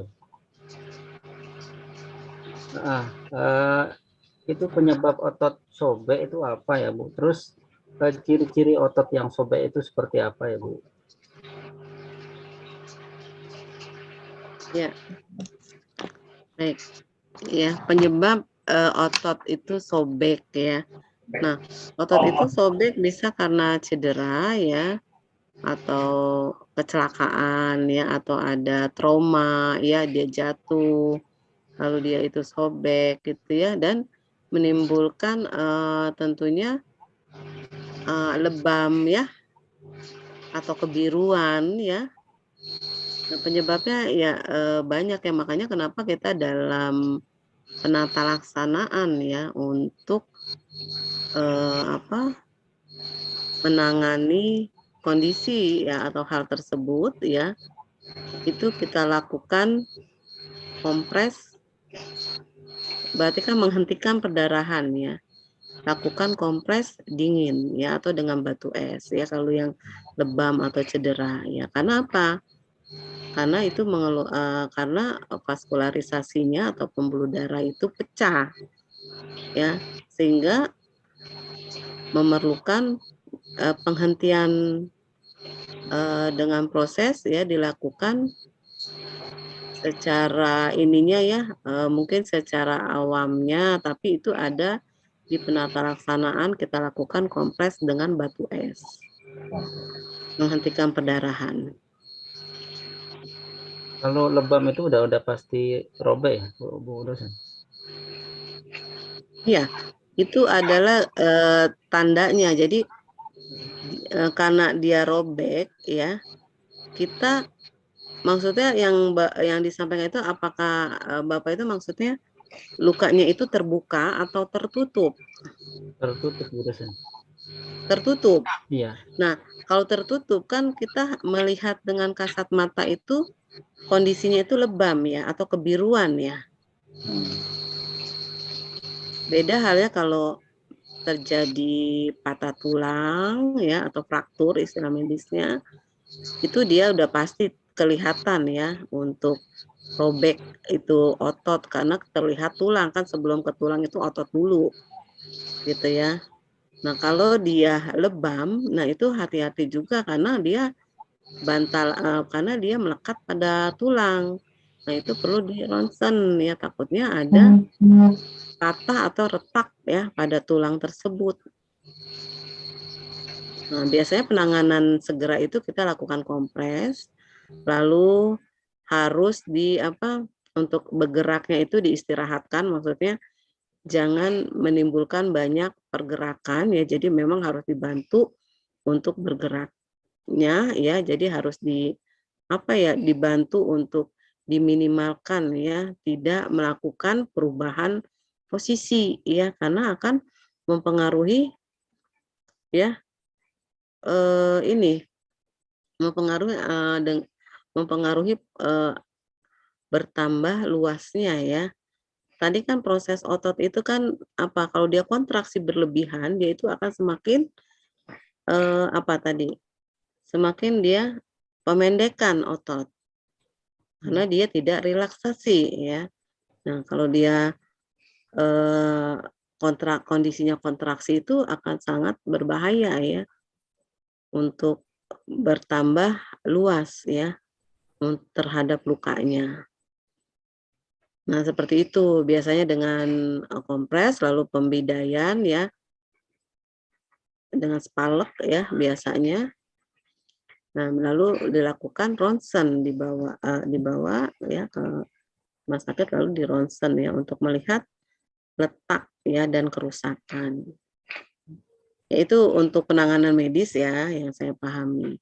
Dan biasanya kalau untuk di masase atau dilakukan refleksi ya atau masase atau urut ya istilahnya ya, itu tidak boleh ya selama ya kita perhatikan untuk tanda kebiruannya itu sudah mulai berkurang atau dalam waktu 7 hari. Karena di tubuh itu dia secara fisiologis ya dia itu melakukan ya tadi ya proses perbaikan terhadap ya kondisi otot dan tulang yang tadi ada proses kalau terjadi patah tulang ya, ada proses osteoblas, lalu osteosit ya, sampai nanti menjadi tulang dewasa lagi. Nah, tapi hal itu semua dipengaruhi oleh ya usia. Ya mungkin kalau usianya dia sudah dewasa atau dewasa akhir, proses perbaikan itu akan lama ya dibandingkan dengan usia anak.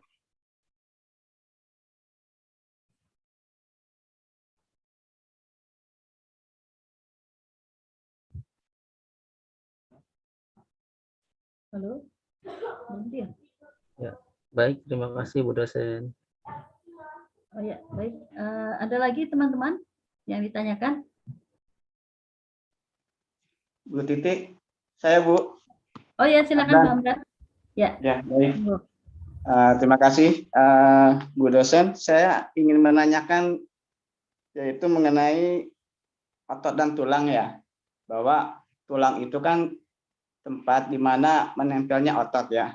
Bila terjadi satu posisi yang tidak ergonomis, maka akan terjadi dislokasi ya atau bentuk daripada postur tubuh kita. Nah, yang ingin saya tanyakan itu sebenarnya dari posisi ergonomis yang terlalu lama sehingga terjadi perubahan, itu sebenarnya yang lebih berperan itu tulangnya kah yang merubah posisi atau ototnya dahulu yang menyebabkan tulang tersebut tidak bisa kembali. Itu pertama. Kedua, ini juga untuk masalah terapinya, kebetulan kan kita ini kan terapi kering ya. Nah itu saya pernah mengikuti suatu pelatihan Jadi sebelum orang ini bila memang ada masalah dengan tulang tersebut, terutama adalah kayak seperti tulang punggung, itu lebih baik dilakukan dulu pengekopan. Karena ketika pengekopan itu sudah terjadi, sebenarnya katanya posisi dari tulang itu tersebut sudah beberapa persen itu kembali ke normal. Baru dilakukan pembetulan tulang. Itu yang kedua. Apakah itu efektif atau tidak? Seperti itu. Karena saya masih bertanya-tanya, apakah dengan top kering itu saja tulang yang dislokasi, tulang yang posisinya agak tidak sesuai, itu bisa kembali normal? Itu pertanyaan saya, Bu. Aduh, kebetulan saya tadi terpental nih, baru masuk lagi ya. Jadi pertanyaannya yang pertama, tulang atau otot dulu gitu ya, yang mengalami masalah. Perubahan yang ketika kita misalkan posisi duduk kita nggak ergonomis atau kerja kita yang nggak ergonomis sehingga terjadi perubahan. Mana lebih awal gitu. Oke, itu yang pertama. Yang kedua? Yang kedua itu adalah apakah dengan pengekop atau dibekam kering pada otot-ototnya tersebut itu membantu proses pembetulan dari tulang tersebut, seperti itu. Jadi ototnya itu dikembalikan dulu. Nah, nanti posisi tulang itu kan ngikutin otot. Karena dari beberapa teori juga saya baru tahu bahwa tulang ini posisinya yang ngikutin otot gitu. Ketika otot yang tarik ke kanan, dia akan ketarik. Nah, seperti itu. Apakah pengekopan ini memang benar-benar efektif, gitu, dosen? Ya. Terima kasih, dosen. Terima kasih, Pak Amran. Pertanyaannya bagus ya. Jadi yang pertama itu cara kita menangani ya, kita lihat kita kan mengamati dulu ya. Saat kita melakukan penata laksanaan itu kita amati dulu. Pertama yang kita lihat pasti kan kulit ya. Kita lihat kondisi kulit, area kulit itu ada nggak memar ya. Nah, memarnya luas nggak? Ya, dan perhatikan juga sudah berapa lama kejadiannya. Ya, kalau misalkan dia kejadiannya itu baru ya, misalkan 2 jam atau 3 jam, mungkin memar itu belum begitu terlihat ya. Kalau cedera ya, ataupun dia terkilir lah, itu belum begitu terlihat. Tapi kalau sudah dia 24 jam atau 24 jam, itu pasti akan terlihat. Nah, makanya kenapa ya saat kita lakukan ya itu untuk penata laksanaan ya berarti kita melakukan ya boleh ya kita dengan area ototnya. Karena otot itu kan bisa dia merelaksasi ya kepada tadi adalah tulang. Ya.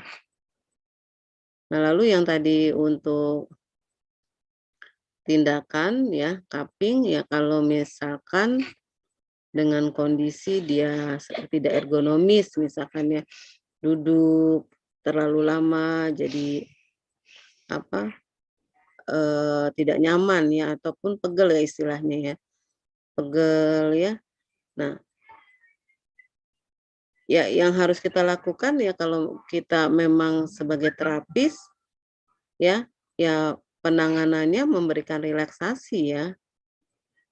Mungkin sebelum di cup itu boleh nggak dia dilakukan tadi ya Bu refleksi dulu, karena kan kalau dia nggak ergonomis juga kan otot pasti kan mengalami banyak perubahan yang nggak bagus ya di situ ya. Mungkin dia perlu refleksi dulu ya, baru dia dilakukan cupping kering ya untuk melancarkan area sirkulasinya gitu.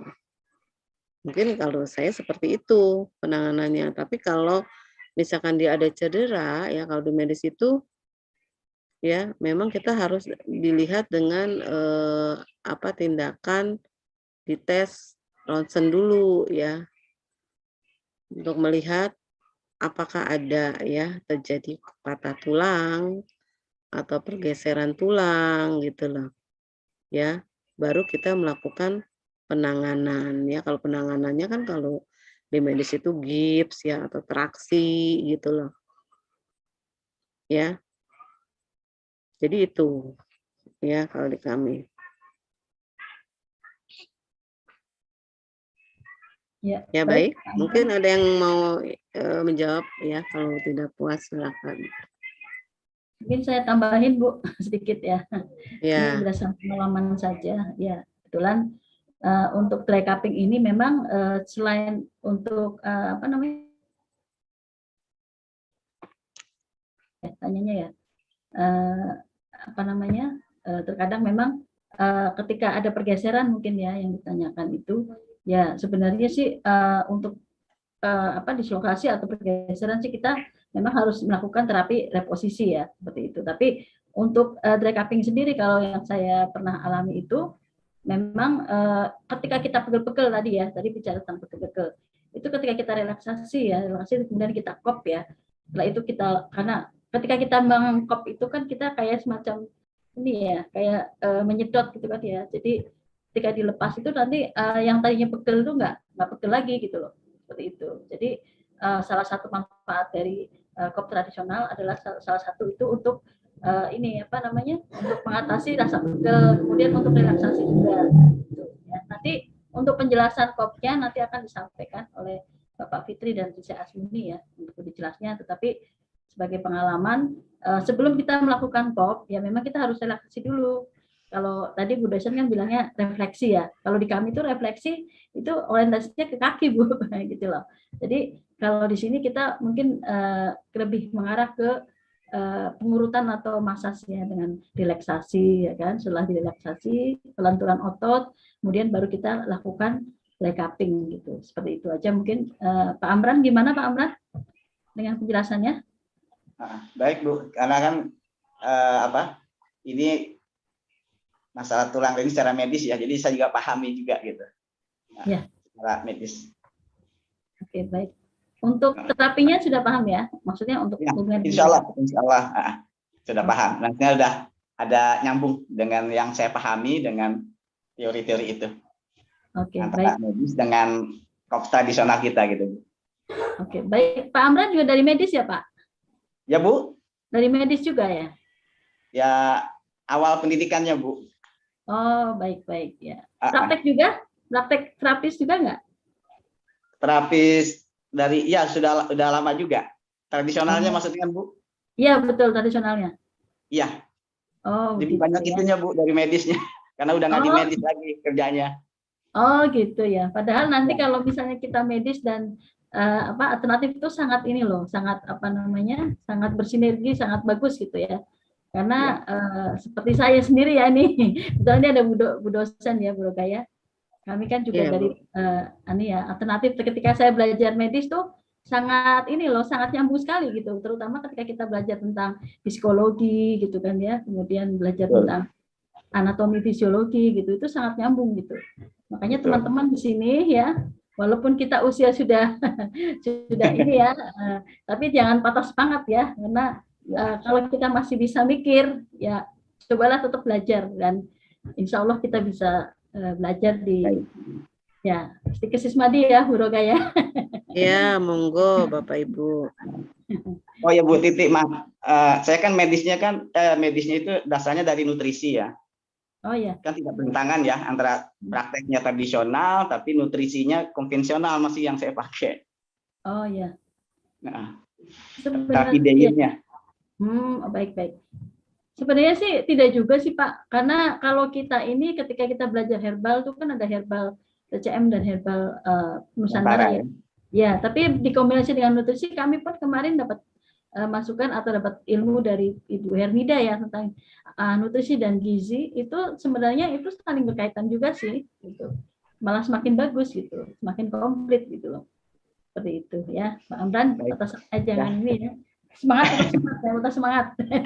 Alhamdulillah. Oke, baik. Terima kasih, Ada Bu. lagi? Ya. Yang lain ada lagi nggak? Ini udah semakin udah jam 22 ya. Ada lagi satu lagi mungkin ada yang ditanyakan teman-teman? Ayo, jangan malu-malu ya. Sudah cukupkah?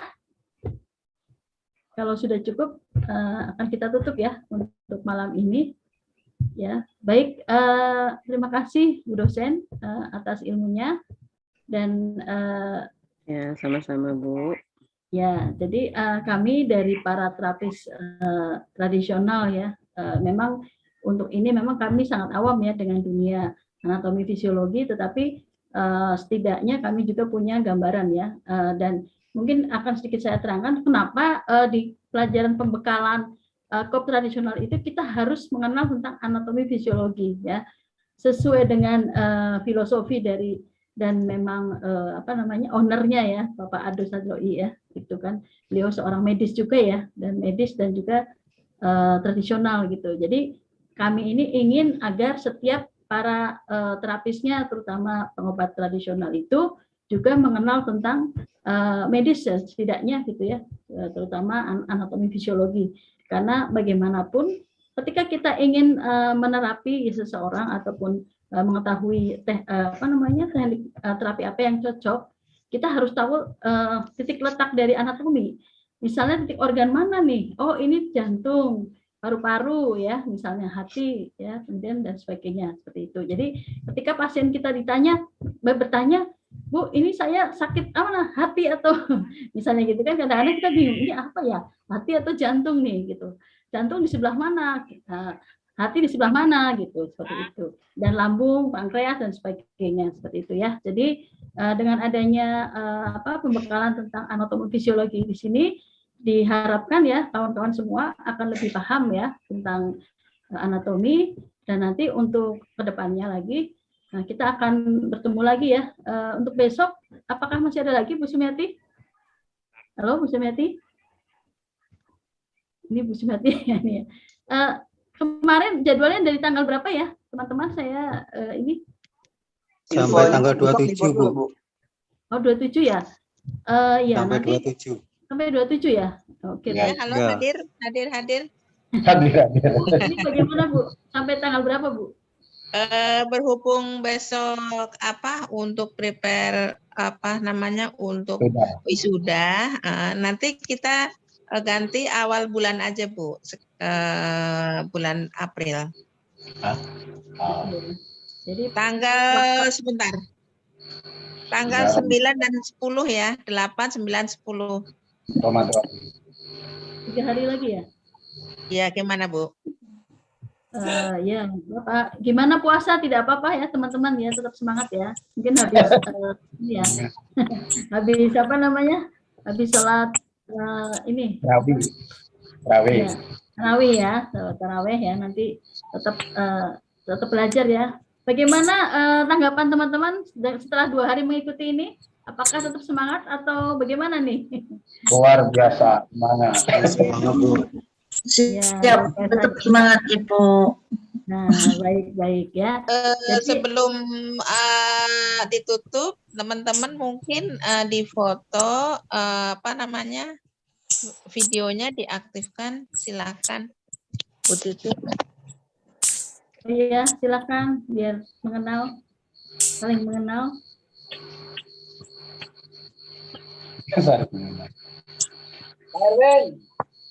Oke. Ini yang motor siapa nih? Nah, saya filterin dulu ya. Oke.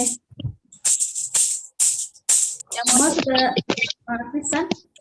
Ayo silakan 1, 2, 3 Bu Titi, silakan foto Bu. Taruh videonya.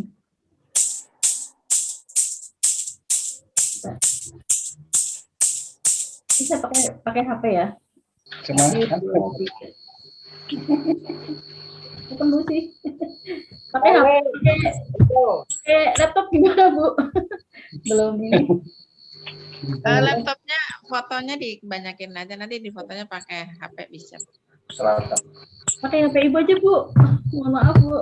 Nggak kelihatan. Iya. Iya, ya. 1, 2, 3. Tangannya gini loh ya. Oh, Tangannya jempolnya. Pasti oke. 1, 2, 3. Sebentar.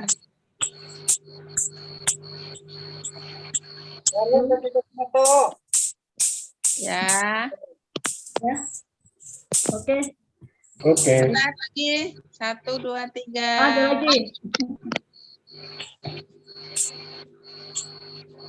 Oke, sudah, Nah, Bu. satu lagi. Oh, satu lagi. Satu lagi. Apa ini tandanya? Gini aja 2 ya. Peace. Peace lah, Bu. Peace. Damai. Peace. Ya, Bu dosennya sudah keluar dari ini ya, dari Zoom ya. Sudah keluar ya? Ibu dosen. Oh masih Iya, ada. Bu Sumi, Oh. saya nggak bisa ini nih, nampakin ini. Oh nggak bisa nampakin ya, Backgroundnya ya ini Bu terus ya, nggak dosen. bisa hilang.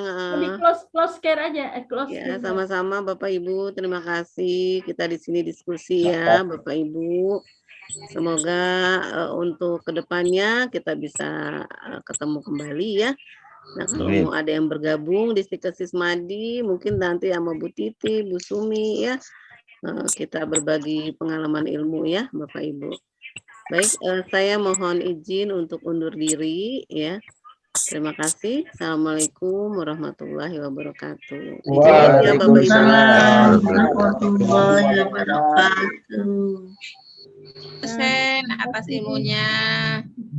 Ya, terima kasih. Bu Titi. Terima kasih. Terima kasih Izin ya. semuanya. Selamat istirahat. Sama-sama. Terima kasih. Titi. Assalamualaikum. Iya, Ibu. Titi kapan mau ngadain itu di Palang tuh? Ayo. Pesertanya diem semua katanya